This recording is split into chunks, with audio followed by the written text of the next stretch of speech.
اللهم اجعلني أخشاك كأني أراك، وأسعدني بتقواك ولا تشقني بمعصيتك، وخر لي في قضائك. بالله من الشيطان الرجيم. بسم الله الرحمن الرحيم. الحمد لله رب العالمين، والصلاة والسلام على أشرف الخلائق أجمعين، نبينا محمد وعلى آله الطيبين الطاهرين، وبعد. السلام عليكم ورحمة الله تعالى وبركاته. إن شاء الله تعالى kamar yadda muke cikin wannan bahasi din akan wannan maudu'i na addu'a, za mu dora daga inda muka tsaya. Za mu tashi a wato abin da ya kunshi abin nema a addu'a. Idan ba a manta ba, a baya mun ɗauko magana akan abin da ya shafi shi mai yin addu'a da kuma wanda ake roƙa. To yanzu kuma za mu yi magana akan abin nema ɗin. Ala babil misal, idan muka yi duba zuwa ga wannan jumla cewa akrimil ulama, wato ka karrama malamai. Wannan kalma ta farko akrim, za ku ga ta zo a bisa siga ta wato umurni. To abin tambaya shine menene ya ta'allaku da wannan umarni din? Abin da ya ta'allaku ga wannan umarni shine ikram, wato karramawa, yin karramawa din. To sai kuma akan wa karramawa za ta fada?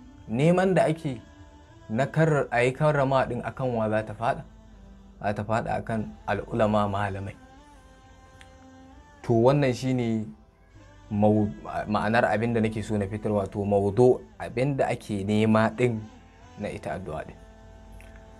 Kamar a cikin wannan aya wadda ta zo a suratu Nuh, ta ƙarshe kenan a cikin suratu Nuh 28, tana mai cewa bismillahir rahmanir rahim, rabbi ighfirli wa liwalidayya wa liman dakhala baytiya mu'minan wal mu'minina wal mu'minat fala tazidi adh-dhalimina illa tabara.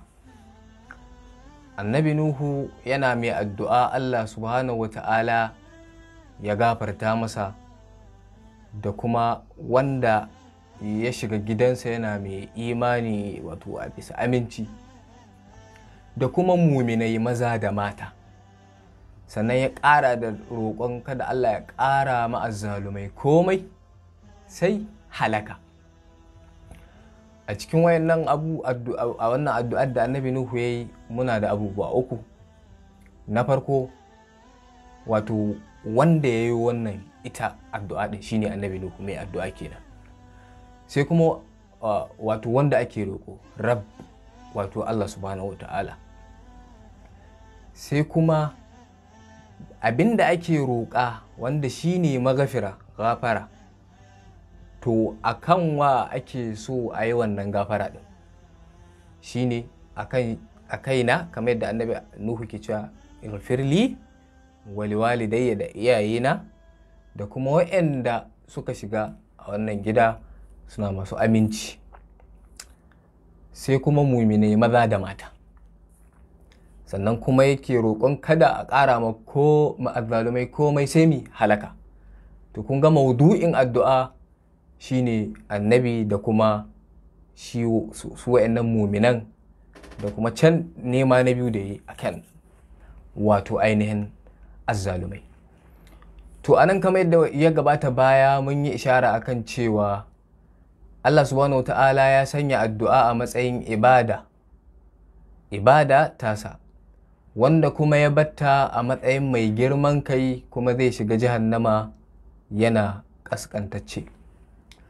To sanin kowa ne a wurin kowane musulmi, ita ibada ba ta yiwuwa sai da niyya. To niyyan nan kuma ta neman kusanci ga Allah subhanahu wata'ala. So wannan kenan. So kuma dukkanin wata ibada ta Ubangiji za ku tarar da tana da hukunce-hukunce da kuma tsari wanda ya gina ta akai. To a wannan abu za mu iya fahimtar cewa za mu iya intaji mu fitar da abubuwa guda biyu haka. Na farko, ana yin addu'a ne ga mumini, musulmi wanda ya imani ga Allah subhanahu wa ta'ala. Ya imani da Allah subhanahu wa ta'ala. Me nake nufi da ana yi? Ma'ana yayin da kai wa kanka addu'a a matsayinka mai imani, kana bauta ta Allah, to idan kuma za ka yi ma wani addu'a, to ya kasance mumini, ba kafiri ba ko mushriki. Na'am, za mu iya domin mu fitar da manufarmu mu kawo wannan hadisi na Aliyu bin Ja'far, wato ɗan uwa ga wurin Imamu Musa al-Kazim, ya ce ya ji daga wurin wato ɗan uwansa Imamu Musa bin Ja'far alaihi salam, ya ce sa'altuhu an rajulin muslim, na tambaye shi akan wani mutum musulmi, wa abawahu kafiran, iyayensa shi wannan musulmin kafirai ne, mahaifiya da mahaifi duka kafirai ne. faƙala hal yaslihu lahu an yastaghfira lahuma fi salati, shin ya halasta ya nema musu gafara, ya musu addu'a, ya nemi Allah ya gafarta musu a sallah? Qala alaihi salam, wato Musa ibn Ja'far yana cewa, in kana faraqahuma saghiran la yadri aslama amla fala bas. Imam ya ce idan ya kasance ya rabu da su yana ɗan ƙarami, yana yaro, baya mayyaze abubuwa, yake cewa bai san shin sun musulunta ko ba su musulunta ba, ko da suka mutu ya rabu da su. Yake cewa idan bai san wato halin da suka cika ba, ma'ana bai da wannan masaniya din, yake cewa to labas ya yi musu addu'a. Wa in arifa kufrihima fala yastaghfir lahuma, in kuma a'a ya san cewa sun mutu kafirai, to kada ya nema musu gafara. Wa in lam ya'rif falyad'u lahuma, idan kuma bai sani ba, ya ce to bai san wato halin da suka cika ba, tamamanto ya yi musu addu'a ɗin. To idan muka lura a nan, imami Musa bin Ja'far ya bayyana mana abubuwa guda biyu.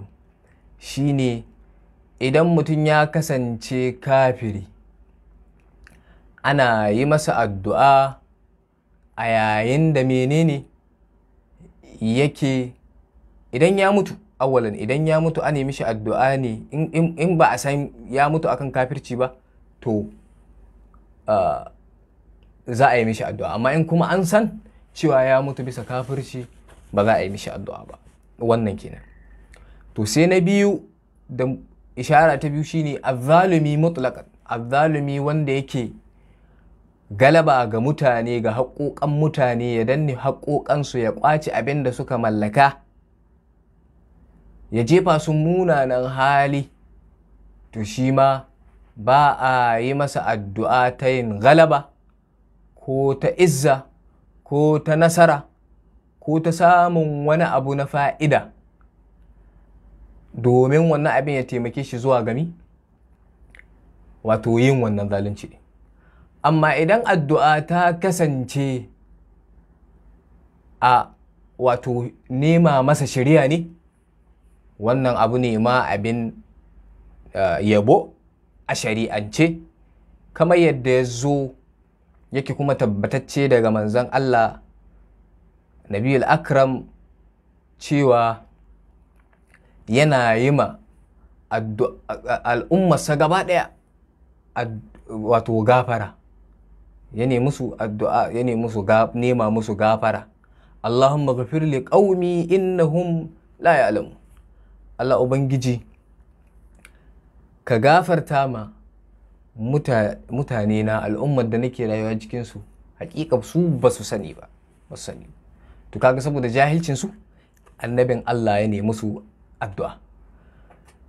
Sannan kuma ya zo a littafi na Allah a suratul tauba aya ta 113, ma kana linabiyyi wallazina amanu an yastaghfiru lil mushrikina walau kanu uli qurba min ba'di ma tabayyana lahum annahum ashabul jahim. Allah yana cewa bai kasance ga annabi ba da kuma waɗanda suka yi imani su nema ma mushrikai gafara, ko da ko sun kasance wato makusantansu,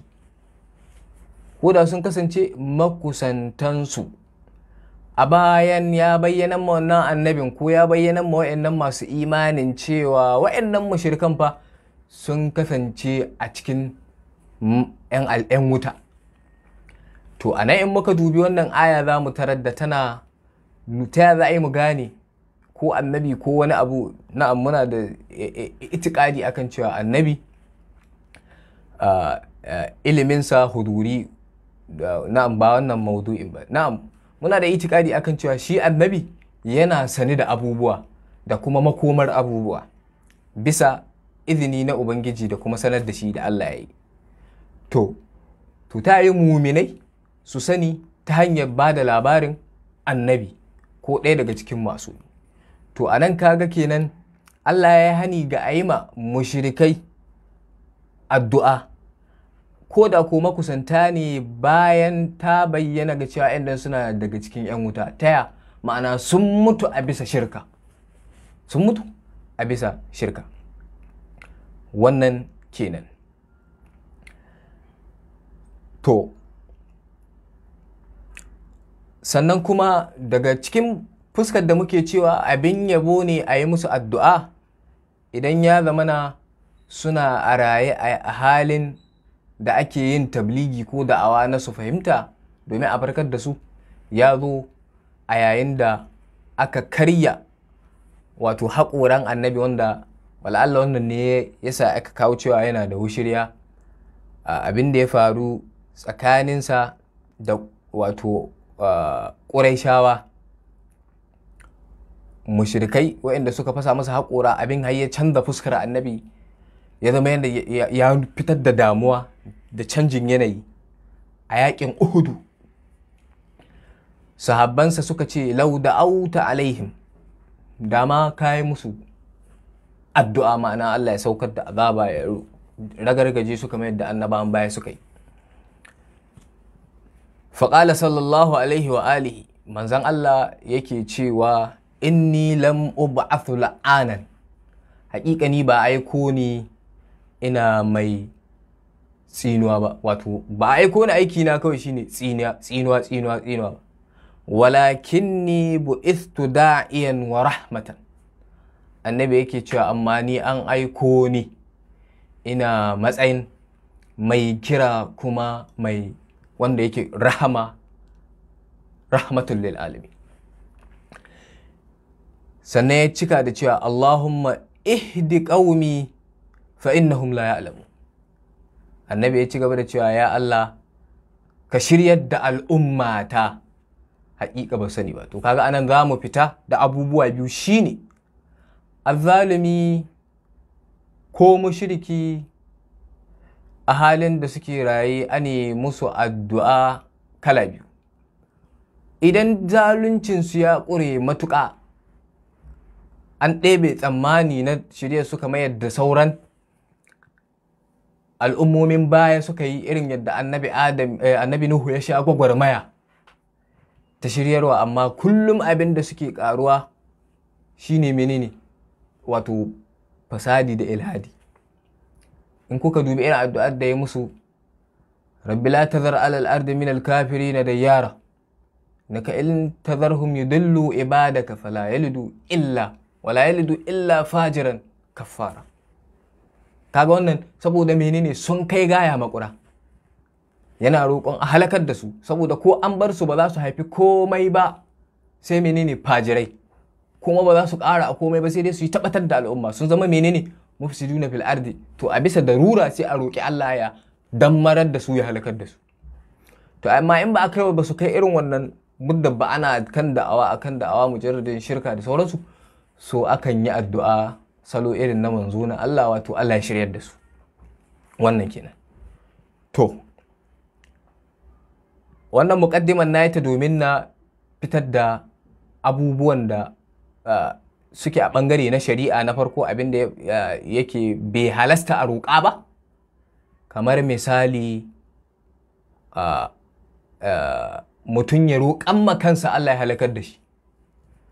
Wannan a shar'ance bai halasta ba kamar yadda malamai suka tabbatar. Kuma ya yi addu'a akan dukiyar da Allah ya bashi ya gusar da ita, shi ma wannan bai halasta ba. Ko kuma a'a ya yi ma iyayensa addu'a mummuna ta halakarsuwa ko cutarwa ko wani abu makamanci wannan, ko kuma ya yi addu'a ta ya samu nasara wurin yin zalunci, shi ma wannan shar'an bai halasta ba. Ko kuma a addu'a yanke zumunci, wato tsakanin shi da waɗanda akwai sada zumunci a tsakaninsu, ma'ana ya yanke ta, shi ma wannan bai halasta ba. Da kuma makamancin waɗannan abubuwa ɗin waɗanda a shar'ance sun zama menene haramun. Ya zo a cikin alƙur'ani mai tsarki cewa Allah yana ba da labari a kan mutum, hali na mutum. Wa yada'ul insanu bisharri du'a'ahu bil khair wa kana al insanu ajula. Yake cewa mutum yakan roƙe Allah ya yi addu'a, sharri yake roƙa, amma shi a tasawurinsa abin da yake ɗauka wannan addu'ar da yake alkhairi ce, saboda mutum ya kasance mai gaggawa. Na'am, so da dama in muka yi duba zuwa ga ɗabi'a ta mutane, za ku ga a yayin da ya fusata zai iya irin wa'annan addu'o'in, tunda har wasu ma sukan kashe kansu saboda fushi ko halin da suka tsinci kansu. Na'am, ko kuma a'a saboda jahilci,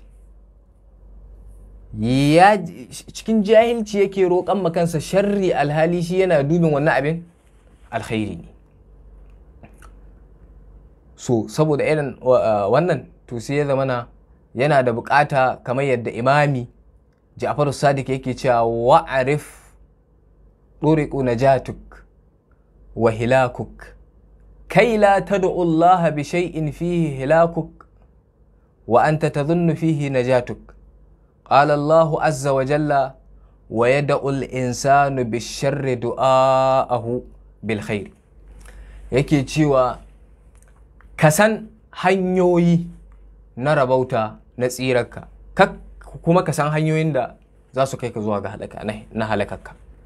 Yake cewa saboda kada ka roƙi Allah abinda a cikinsa akwai halakarka, kai kuma kana zaton wannan abin rabauta ne da kuma alkhairi.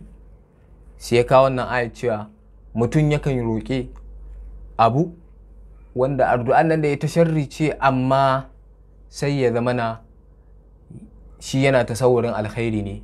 To a irin wannan sai malamai sukan ce Allah baya amsa irin wannan addu'ar da mutum ya jahilta, musamman tun da shi a tunaninsa kuma bai kasdi na musamman yana neman wannan sharrin ba, shi yayi a tasawurinsa yana neman alkhairi. To amma saboda sanin maslaha sai Allah ubangiji ya ki karɓa wannan din. Sannan kuma akwai abin da adatan baya tabbatuwa, rashin yiwuwarsa bisa al'ada ne, kamar mutum ya roƙe kada ya taɓa yin rashin lafiya a duniya, ko kuma kada ciwon kai ko rauni, ko kuma ya tabbata a duniya kai ya mutu, kada ya mutu, ya tabbata a duniya kada ya mutu. to kaga irin wayannan duk abubuwa ne. Misali Allah ya riga ya sunnantar da mutuwa, kuma ya sunnantar da ɗabi'a ta rashin lafiya, a warke a tashi a matsayin jarabawa wanda yake maslaha ga mutum, tsarkake shi daga zunubansa ko wasu abubuwa da za su ƙara masa kusanci a matsayin abin. So na uku wanda muna iya dakatawa a nan insha Allahu, sai mu tashi na uku ɗin wanda shine na ƙarshe. Daga ƙarshe sai mu tashi zuwa ga haƙiƙatul du'a insha Allahu a zama na gaba. Wa sallallahu ala Muhammadin wa alihi at-tayyibin at-tahirin. Allahumma salli ala Muhammad.